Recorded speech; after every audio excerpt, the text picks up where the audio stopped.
রূপালী মৎস্যে স্বনির্ভর দেশ, সবার আগে বাংলাদেশ প্রতিপাদ্যকে সামনে রেখে দিনাজপুরের বীরগঞ্জে উপজেলা পরিষদ পুকুরে পোনা অবমুক্তকরণ, বর্ণাঢ্য র্যালি ও সফল চাষিদের সম্মাননা প্রদানের মধ্য দিয়ে জাতীয় মৎস্যপক্ষ 2026-এর উদ্বোধন করা হয়েছে। রবিবার সকালে উপজেলা পরিষদ সভাকক্ষে আয়োজিত উদ্বোধনী আলোচনা সভায় প্রধান অতিথি হিসেবে উপস্থিত ছিলেন দিনাজপুর 1 আসনের সংসদ সদস্য আলহাজ মোহাম্মদ মঞ্জুরুল ইসলাম।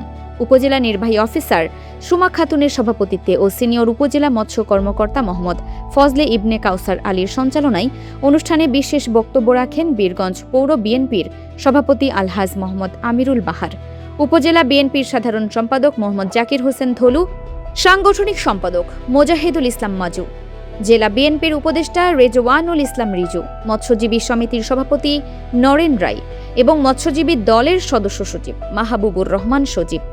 অনুষ্ঠানে উপজেলা প্রাণী সম্পদ কর্মকর্তা ডাক্তার শাহরিয়ার মান্নান, সমবায় কর্মকর্তা মোহাম্মদ আহাদ আলী মণ্ডল, একাডেমিক সুপারভাইজার আবুল কালাম আজাদ, পৌর বিএনপির সাধারণ সম্পাদক নমিরুল ইসলাম চৌধুরী সেনাসহ স্থানীয় গণ্যমান্য ব্যক্তিবর্গ উপস্থিত ছিলেন।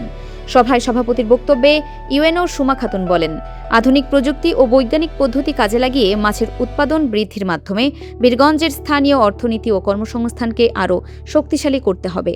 অনুষ্ঠানে মৎস্য খাতে বিশেষ অবদানের স্বীকৃতি স্বরূপ 3টি ক্যাটাগরিতে সফল চাষিদের সম্মাননা স্মারক তুলে দেওয়া হয়, যার মধ্যে ক্যাটফিশ উৎপাদনে পাল্টাপুরের মোহাম্মদ আশরাফুদ্দৌলা খান, কার্প জাতীয় মিশ্র চাষে নিজ পাড়ার মোহাম্মদ মোজাহিদুল ইসলাম মাজু এবং রেনু উৎপাদনে ব্র্যাক ফিশারিজের মোহাম্মদ আশরাফুল ইমরান পুরস্কৃত হন।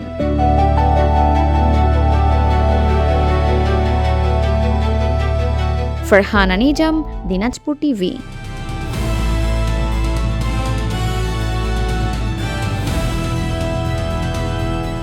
দিনাজপুর টিভি মানুষের জীবনের কথা বলে।